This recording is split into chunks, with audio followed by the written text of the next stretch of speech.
Please don't come inside, said a single mom to the mean and lonely cowboy who wanted her love. Now let's find out what happened between them. The wind that evening had teeth. It howled across the empty Texas plains, carrying with it dust, rain, and the kind of chill that slipped right into a person's bones. Inside a small cabin at the edge of Dustwater Creek, Cassie Mayfield worked by the glow of a flickering lantern. The stew on the fire had gone cold hours ago, but she was too busy sewing patches onto her boy's worn shirt to notice. Her fingers trembled as thunder cracked outside, loud enough to shake the shutters. Little Tommy, only 8, lifted his head from the corner where he'd been drawing in the dirt. "Mama, is Pa coming home tonight?" he asked, his small voice barely a whisper. Cassie stopped sewing. Her breath caught. It had been 3 years since that question stopped being answerable. She swallowed hard and forced a smile. "No, sweetheart. It's just us now. You, me, and Annie." From the small cradle by the fire, Annie, barely 2 years old, whimpered softly. Cassie went to her, humming a tune her late husband used to play on his harmonica. The sound barely rose above the wind, but it was enough to calm the child. Then, knock, knock, knock. Cassie froze mid-song. No one ever came this far out during a storm. The nearest neighbor was 5 miles away, and most nights, the only sound she heard was the coyotes crying across the hills. She grabbed the shotgun from beside the door and whispered, "Tommy, take your sister and stay quiet." The knocks came again, louder this time. She inched toward the door, her bare feet brushing against the rough wooden floor. "Who's there?" she called out. A deep voice answered, low and rough as gravel. "Name's Cole Hardin. Storm caught me on the ridge. Need shelter for the night." Cassie's heart thudded. That name, she'd heard it whispered in town. Cole Hardin, the ranch hand-turned drifter. Folks said he had a mean streak, that he'd once put a man in the dirt over a card game gone wrong. She bit her lip, torn between fear and compassion. "Please," the man's voice came again, softer this time. "I ain't looking for trouble, ma'am. Just need a place to wait the rain out." Cassie hesitated, eyes darting toward the window. Through the rain-streaked glass, she saw him, a tall shadow in a drenched hat, water dripping from the brim. Lightning flashed behind him, turning his shape into a ghostly outline. "Please, don't come inside," she said, her voice barely more than a whisper. There was silence for a long, uneasy moment. The storm beat against the roof, rattling the boards. Finally Cole spoke. "Reckon I'll just wait under your awning then. Don't mean to scare you." He stepped back from the door and Cassie peered through the crack. There he was, standing with his back to her, rain pouring down his coat, his horse tethered and shivering. The sight stirred something inside her, a memory of a time when strangers weren't a threat, when kindness didn't have to come with fear. She slowly opened the door. "You can come in," she said softly. "Just, don't frighten the children." Cole nodded once and stepped inside. The room felt smaller with him in it. The firelight flickered across his face, rough, unshaven but not unkind. He took off his hat, rain dripping onto the floor. "Much obliged." Cassie gestured toward the fire. "You can dry off there." He didn't speak for a while, just crouched near the flames, holding his big hands out toward the warmth. The rain crackled against the roof, and the wind screamed through the trees outside. Tommy peeked from behind the cradle, eyes wide. Cole noticed and offered the faintest of smiles. "You got brave kids." "They don't have much choice," Cassie said quietly, turning back to the pot on the stove. For a while, the only sound was the rain, the fire, and the soft clatter of Cassie stirring the stew. Cole finally broke the silence. "You live out here alone?" Cassie didn't answer right away. "Since my husband passed. Been 3 winters now." He nodded slowly, his eyes dropping to the flames. "Sorry to hear it." She glanced at him from the corner of her eye. "And you? You from around here?" "No," he said, voice distant. "Ain't from much of anywhere these days." There was something heavy behind his words, something more than weariness. Regret. When the storm deepened outside, Cassie sighed and handed him a bowl of stew. "You best eat. Roads won't clear till morning." He took the bowl, his hands careful, respectful. "Thank you." Cassie sat across from him, her children sleeping beside her, and studied him in silence. The flicker of the fire caught the scar across his jaw, the exhaustion in his eyes, and the way he looked, not at her, but around her, like a man afraid of breaking something fragile. When he finished, he stood, placing the bowl neatly on the table. "I'll sleep by the door," he said. "Ain't fixin' to trouble you none." Cassie nodded, clutching her shawl close. "Good night, Mr. Hardin." He gave a small nod and laid his coat down on the floorboards. Outside the storm raged. Inside, the air was heavy with warmth and a strange, quiet tension. Cassie lay awake long after the fire burned low, listening to the rain and to the slow, even breathing of the stranger sleeping by her door. For the first time in years she wasn't afraid of the dark. Morning sunlight crept through the cracks in the shutters, painting golden stripes across the worn cabin floor. Cassie awoke to the sound of clinking metal and the low creak of the front door. She rose from her bedroll on the floor beside the children's cot and found Cole Hardin already awake, his coat dry now, hat back on his head. He was stacking logs beside the hearth, moving quietly so as not to wake the little ones. For a man rumored to be mean, he was surprisingly gentle in his motions. "You didn't have to do that," Cassie said softly, tying her shawl around her shoulders. Cole looked over his shoulder, his eyes catching hers for a second before flicking away. "You took me in when you didn't have to. Least I can do's make myself useful." Cassie said nothing. She poured water from a kettle into 2 cups and handed him one. His hand brushed hers, a brief touch that made her heart stutter. "Coffee," she said, forcing a smile. "Not much, but it's warm." Cole nodded. "Best kind there is." He sipped in silence, staring into the fire like it held some ghost he couldn't face. His expression carried that same weight Cassie had noticed the night before, a mix of tiredness and sorrow that went deeper than hunger or cold. Outside, the rain had slowed to a drizzle. Tommy's laugh echoed faintly from outside as he ran through puddles in his bare feet. "You got a fine boy," Cole murmured. "Got some spirit." Cassie's lips softened into a proud smile. "He's all I got left of my husband. He helps more than a boy his age should." Cole gave a slow nod, his jaw tight. "That's how it goes sometimes. Life don't always give a fair share." There was something in his tone, something bitter. Cassie turned to him carefully. "You sound like a man who knows that firsthand." He didn't answer right away. The fire popped between them. Finally he said, "I worked a ranch once. Down near Laramie. My pa owned it, for he died. Me and my brother ran it for a while." "What happened?" Cole stared down at his coffee, his fingers tightening around the cup. "He was younger than me. Reckless but good-hearted. Always wanted to prove himself. One day he tried to round up a herd by himself.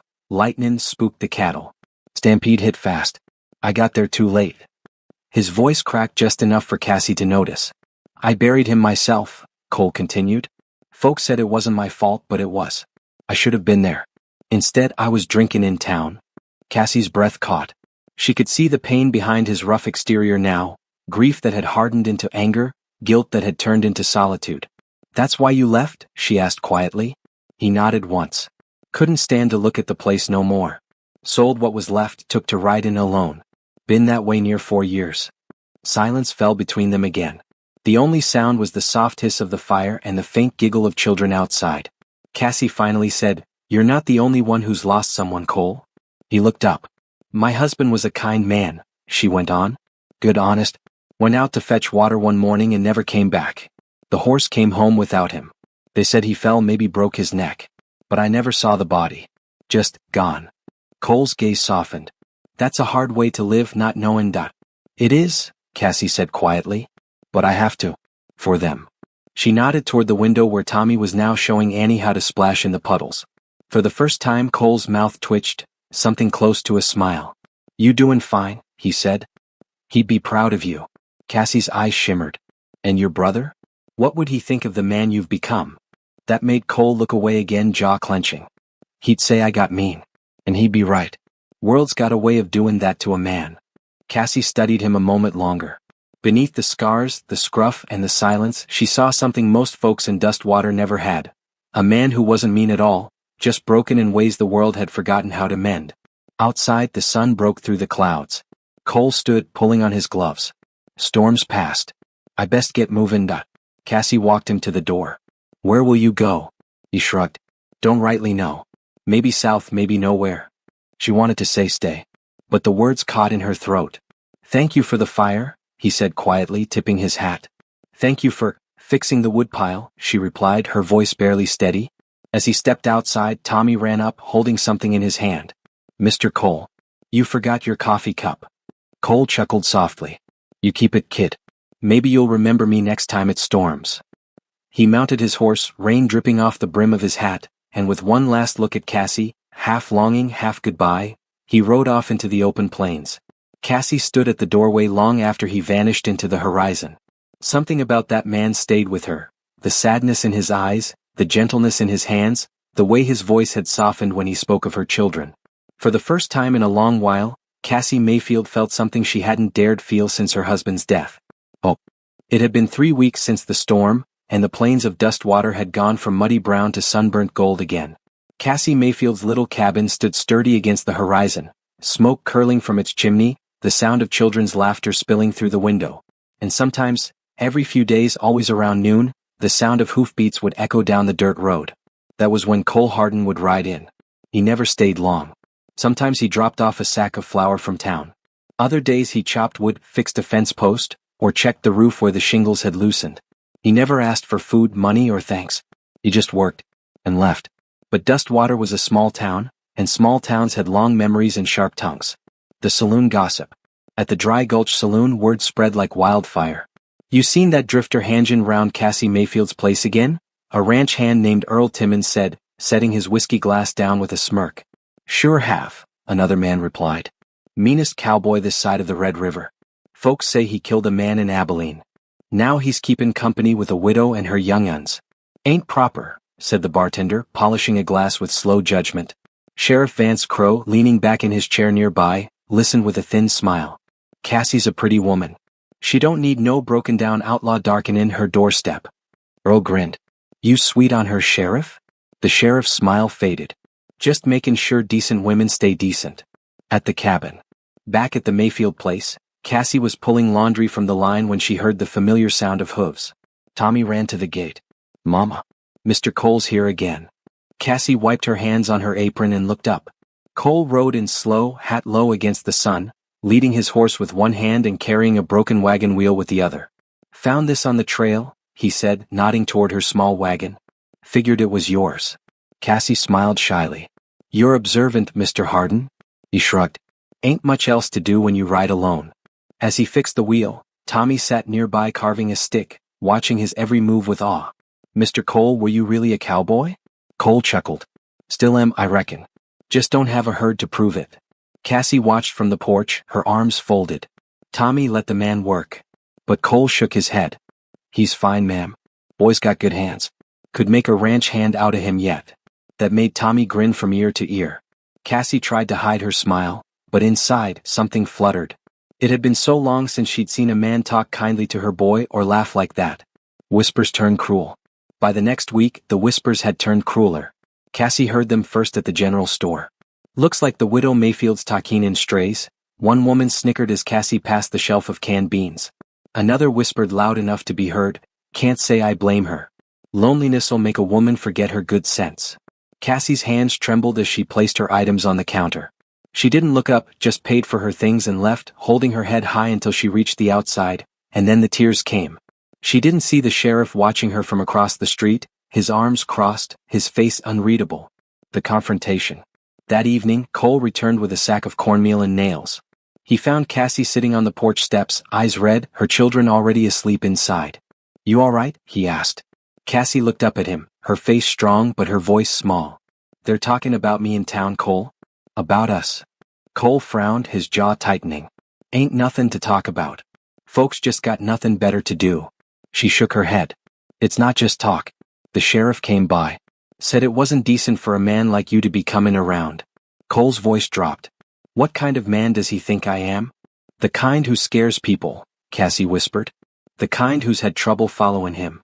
He took a long breath, staring out toward the dark horizon. "They ain't wrong, Cassie.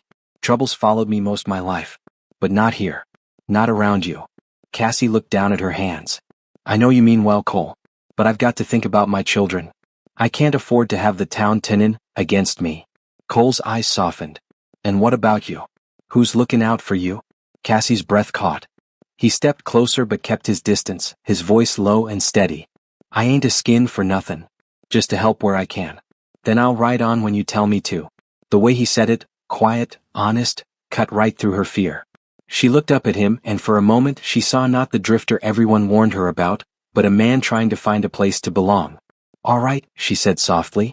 "You can stay for supper." Cole's eyes met hers for a brief, aching second before he nodded. "Much obliged, ma'am." The gentle evening. The firelight that night was softer than usual. Cassie ladled stew into 3 bowls. One for herself, one for Cole, and one for Tommy, who insisted on staying up just a little longer. Cole told quiet stories about life on the trail, dust storms, wild horses, long nights under the stars.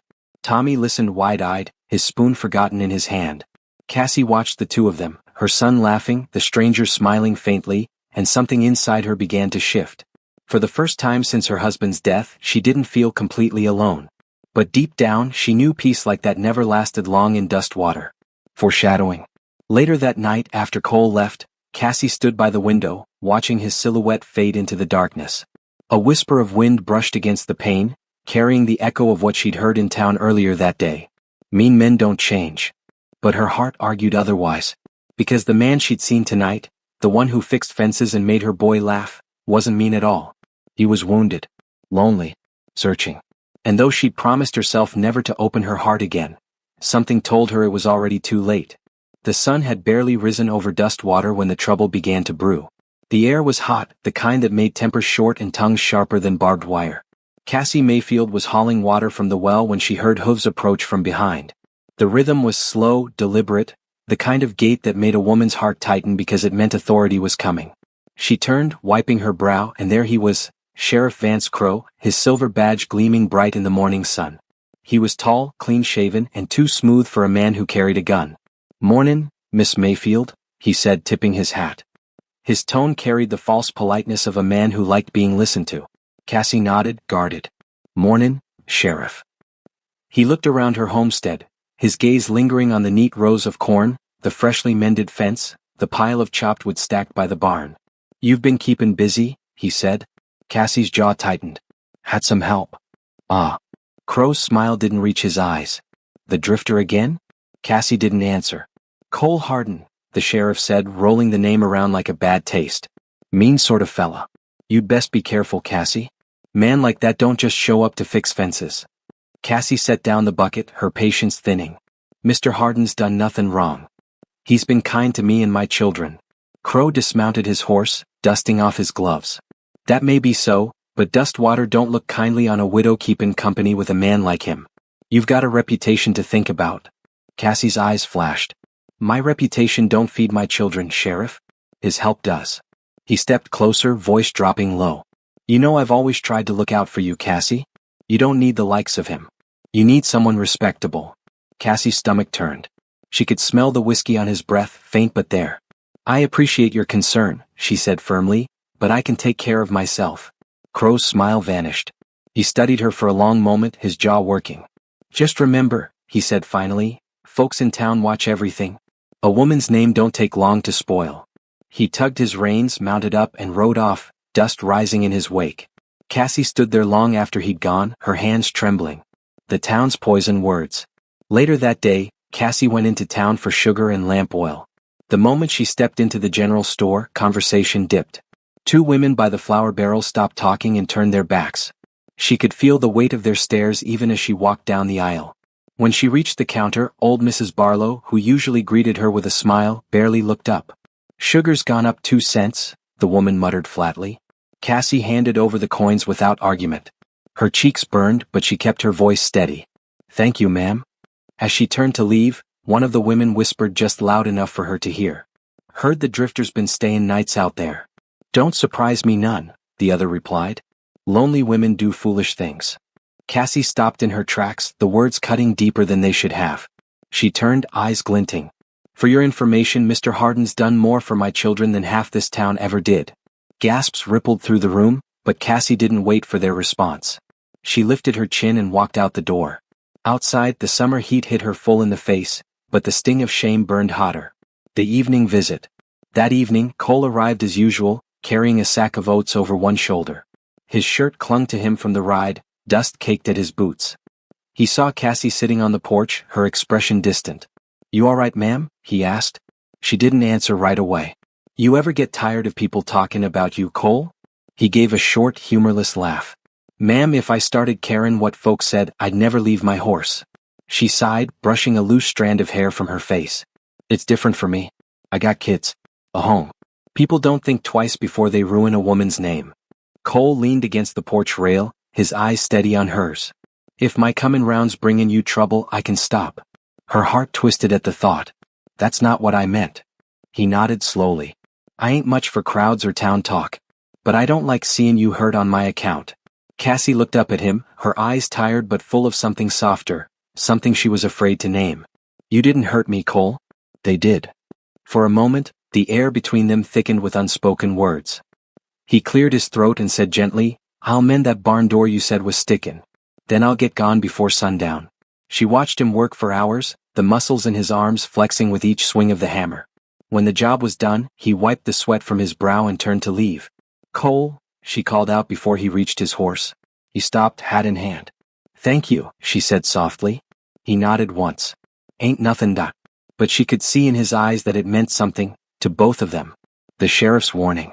Just as Cole was about to mount his horse, a shadow appeared at the gate. Sheriff Crow. Evening light hit the badge on his chest, making it gleam like a warning. Didn't expect to find you here again, Hardin, he said, his tone edged with mockery. Cole turned slowly, calm but cold. I was fixin' her barn. Nothin' more. The sheriff dismounted and walked closer. That's what you call it, huh? Folks say you been fixin' more than that. Cole's eyes darkened. You best watch your words, Sheriff. Cassie stepped between them. That's enough, both of you. Crow ignored her, his smirk turning cruel. You're a drifter, Hardin. You'll move on soon enough. But this woman's got to live here when you're gone. You keep comin' round, you'll ruin her. Cole's fists clenched but his voice stayed low. Ain't your business who I help. Crow's smile vanished. It's my business to keep order. You want trouble, I can oblige. Vance? Cassie's voice cracked, trembling with anger. You get off my land. The sheriff glared at her, then at Cole, before finally turning his horse around. Don't say I didn't warn you, he muttered, riding off into the dark. A quiet firelight. When the dust settled, Cassie sank to the porch steps, shaking. Cole stood there a moment, hat in hand. I didn't mean to bring this on you, he said softly. She looked up at him, eyes wet but steady. You didn't? The sheriff's just a man who don't like what he can't have. Cole's brows furrowed, but he said nothing. They sat there a long time in silence, the crickets singing and the firelight from inside casting a soft glow over them both. Finally Cassie whispered, Please don't come inside tonight, Cole. If folks saw the lamp on this late, they'd start talking again. He nodded, understanding. I'll sleep out by the barn. Safer that way. As he walked away, she whispered to herself, Not safer for my heart. End of the day. Cassie watched from the window as he laid his coat down in the hay, his silhouette strong against the lantern light. She didn't know what frightened her more. The town's cruel mouths, or the quiet, growing warmth she felt every time that lonely cowboy came around. The night he came back. The moon hung low over Dustwater, pale as a ghost's lantern. The wind was still that night, too still as if even the coyotes were holding their breath. Cassie Mayfield sat by the window, the oil lamp dimmed to a soft flicker. Tommy slept soundly in the next room, his small hand curled around his wooden toy horse. But Cassie couldn't sleep. Not after what happened that morning. The sheriff had come again. The sheriff's warning. He'd shown up at the cabin unannounced, his horse kicking up dust as it stopped by her porch. Evenin', Cassie, Sheriff Crow had said, tipping his hat with false politeness. Heard Cole Hardin's been hangin' around here again. Cassie folded her arms, keeping her voice steady. He's done nothing wrong. Maybe not yet, Crow replied, stepping closer. But trouble follows that man like flies on a carcass. He's poison, and if you ain't careful, he'll drag you down too. Cassie stiffened. He's helped me, Sheriff. He's been kind. The sheriff's smile was thin as a knife. Kindness don't change a man's past. Folks talking bad about you already. You got a son to think of. Cassie's jaw trembled, but she stood firm. If the town wants to gossip, let them. I won't turn away someone good out of fear. Crow's eyes narrowed. You don't know him like I do, Miss Mayfield. He's got blood on his hands. And then, before she could speak, he'd leaned in close, his voice low and cold. And when he leaves you crying in the dirt, don't say I didn't warn you. He rode off, leaving her heart thundering in her chest and her faith trembling. A knock in the dark. Now, as Cassie sat staring into the shadows, the clock ticked past midnight. A storm had gathered on the horizon, dark clouds rolling in like a herd of buffalo. Then, knock, knock, knock. The sound jolted her upright. She froze, her breath shallow. Another knock. Harder this time. She stood, hands trembling as she moved toward the door. Who's there? She called softly. It's me, came Cole's deep voice through the rain. I didn't have nowhere else to go. Cassie hesitated. The words of the sheriff echoed in her mind. He'll drag you down too. But the tone in Cole's voice wasn't dangerous, it was desperate. She lifted the latch and opened the door just enough to see him. He was drenched, mud streaking his face, a cut bleeding near his temple. "Lord Cole," she gasped. "What happened to you?" He staggered slightly, holding his ribs. "Got jumped outside the saloon. Sheriff's boys, I reckon. Said I didn't belong here." Cassie's eyes widened. "You're hurt, come in." Cole shook his head. "No, Cassie. I can't. The town's already talking. I won't bring no more shame to your door." "Don't be ridiculous," she said fiercely, reaching for his arm. "You'll bleed to death out there." He looked at her hand on his arm, then at her face, soft, worried, beautiful in the lamplight. His voice dropped to a whisper. "Please don't come outside, Cassie. Not for me." But she ignored him and pulled the door wide open. "You're coming inside whether you like it or not." The small light. Cassie helped him sit by the hearth, her hands working quick and gentle as she cleaned his wound.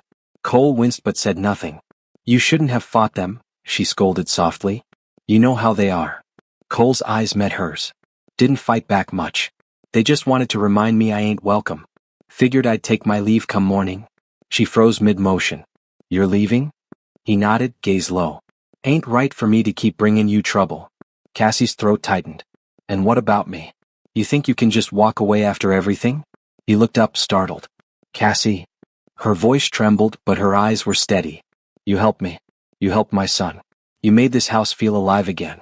And you think I'd rather go back to silence and fear?" Cole swallowed hard. "I'm no good for you, Cassie. You know it." She shook her head. "That's what you think. But you don't see what I see." There was a long pause. Only the crackle of the fire and the pounding rain filled the silence. "What do you see?" he asked quietly. "I see a man trying to make peace with his past," she said. "A man who's kind even when the world's been cruel to him." Cole's jaw clenched, his eyes glistening with something he hadn't let himself feel in years. "I don't deserve that," he whispered. "Maybe not," Cassie said softly. "But maybe you need it." The heart softens. Cole leaned back, the pain easing under her gentle touch. The warmth of the fire painted gold over her face. For the first time, Cassie noticed how tired he looked, not just from the fight but from years of running from ghosts no one else could see. "Cole," she said quietly, "stay. At least till you heal." He hesitated. "And if the sheriff comes?" "Then he'll have to talk to me," she said, standing taller. "I've been scared long enough." Their eyes met, two broken souls, each finding something whole in the other. He nodded slowly. "All right. Just for a little while." Cassie smiled faintly, her heart both heavy and light. "Just for a little while," she repeated. A storm and a promise. The storm broke fully outside, wind howling, rain lashing the window panes. But inside, the small cabin glowed with warmth. Cassie handed him a blanket. He took it, his fingers brushing hers, a fleeting touch, yet it burned through both of them like a spark. "Thank you," he murmured. She turned toward the fire, hiding her face. "You're welcome." As the night deepened, the rain drowned out the world beyond. For the first time, Cassie didn't feel afraid of what tomorrow might bring. Because tonight, the mean and lonely cowboy wasn't a stranger anymore. He was home. 3 days passed since the storm, and Dustwater was buzzing with fresh gossip. By sunrise, the whole town already knew. Cole Hardin had spent the night in Cassie Mayfield's house. It didn't matter that he'd been hurt, or that she'd simply tended his wounds. In Dustwater, truth had never mattered much, only whispers. Whispers at the church. Sunday morning came with the chime of the old church bell. Cassie walked up the dirt road, her hand resting protectively on Tommy's shoulder. Her bonnet hid most of her face, but she could feel the stares. "They say she took him in," a woman whispered near the steps. "In her house all night. With her boy there too.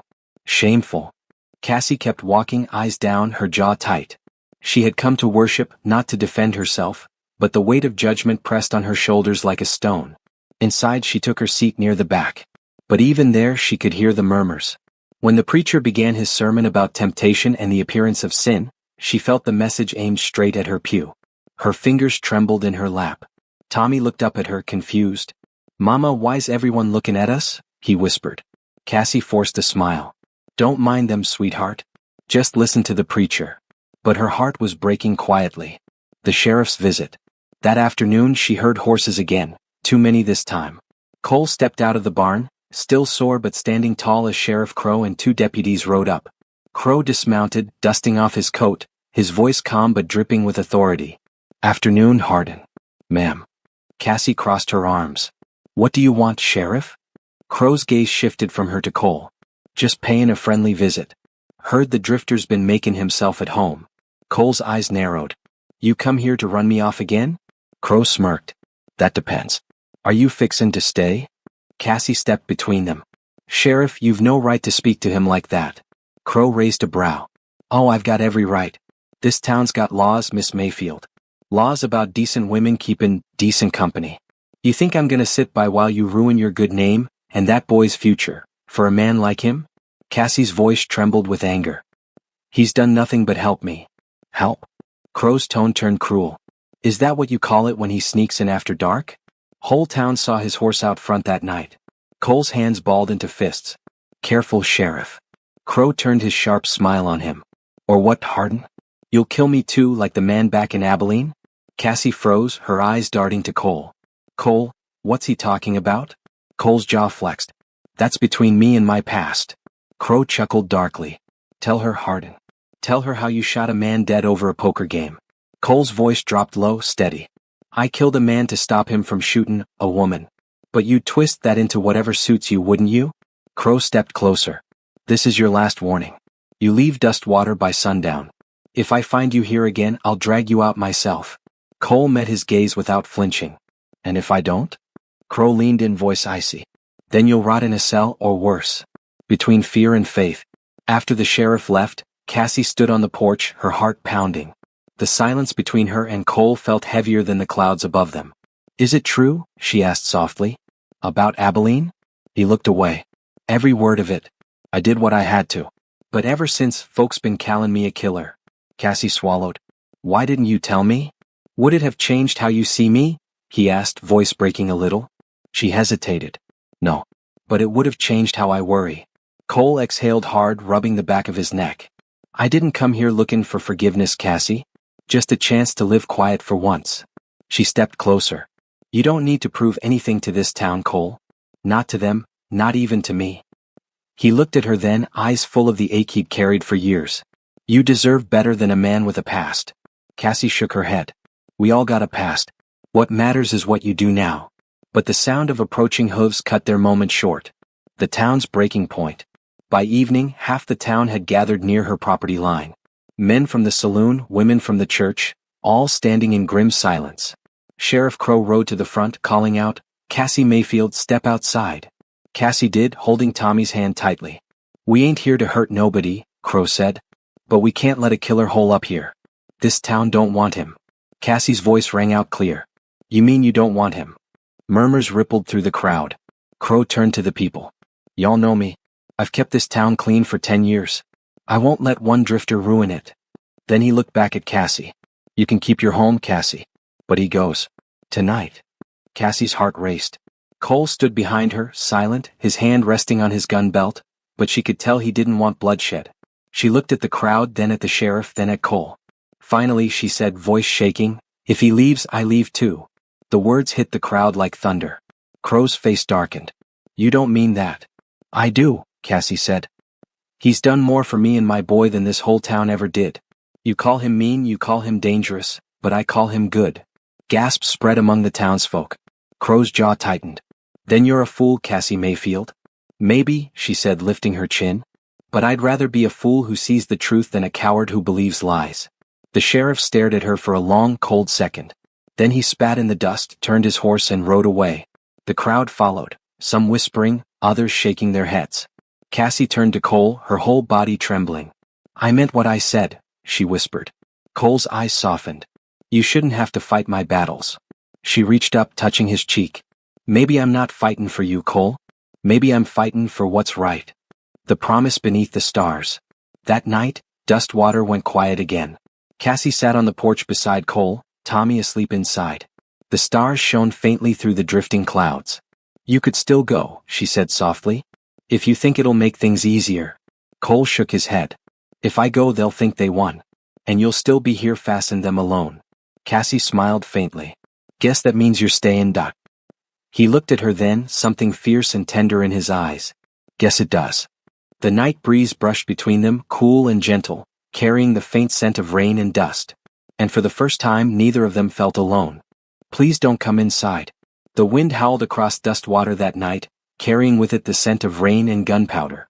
The town had gone to sleep uneasy, half ashamed of its cruelty, half waiting for the next storm. Inside the small Mayfield cabin, the fire burned low. Cassie sat by the window, sewing by lantern light while Tommy slept peacefully in the loft.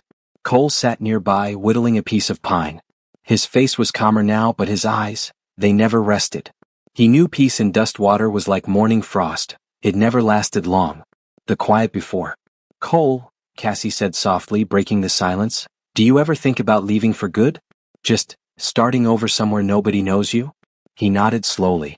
Used to. But there's always some sheriff, some rumor, some shadow following close behind. A man like me don't outrun his past, he just learns to carry it quieter. She set her sewing down, her voice trembling. You could stay here. For good. Dustwater will come around, eventually. Cole smiled sadly. Maybe. But folks like Sheriff Crow don't forget easy. The sound of thunder rolled in the distance. Cassie glanced at the window, then froze. 3 riders were coming down the trail, torches in hand. Her heart stuttered. Cole, she whispered, someone's coming? He stood, eyes sharp. Get Tommy upstairs. Now. The sheriff returns. Within minutes, hooves stomped outside, boots hit dirt, and the knock came hard, furious. Bang, bang, bang. Cassie Mayfield. Sheriff Crow's voice thundered through the storm. Open up. Cassie's breath caught. Cole motioned for her to stay back. Crow's voice came again, rougher. You had your chance.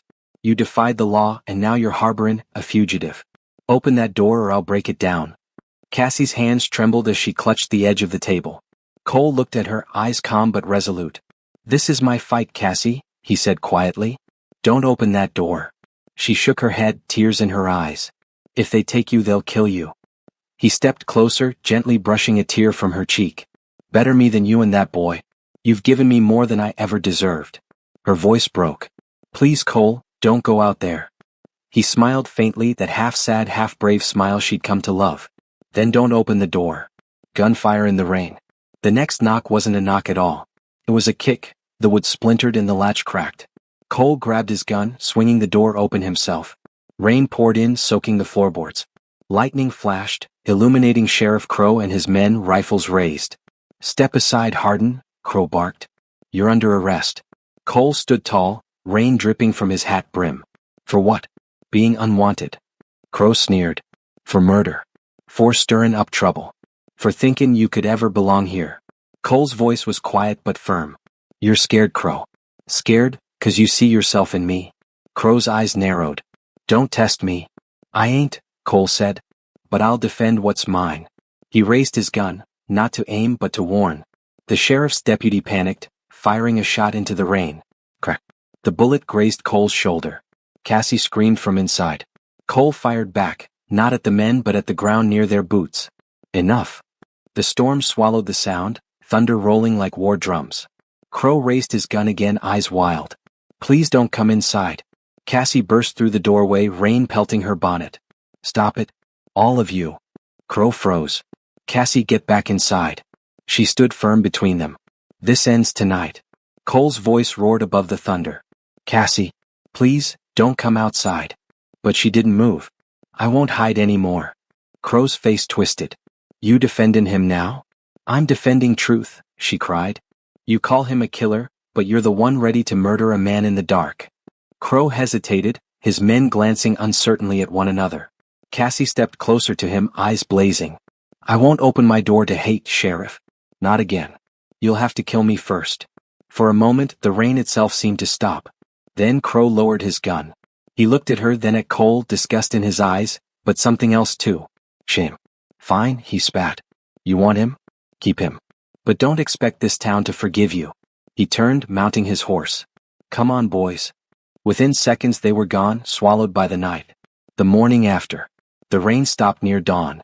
The air smelled of wet earth and smoke. Cassie sat on the porch, wrapped in a shawl, watching the sun climb over the hills.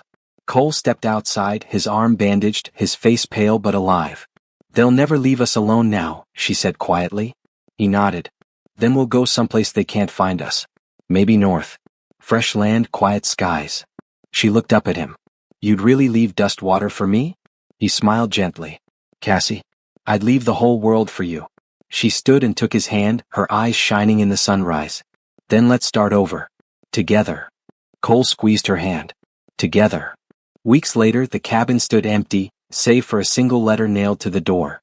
To whoever comes looking for us, we ain't gone far, just far enough to breathe again. Some folks only learn love when it's too late. We didn't want to be those folks. Cassie Mayfield and Cole Hardin. The people of Dustwater whispered about them for years afterward. Some said they married up north. Others swore they saw them riding the plains side by side. But one thing everyone agreed on. That night, when the storm came and the sheriff brought his hate, Cassie Mayfield didn't hide behind her door. She opened it, to love.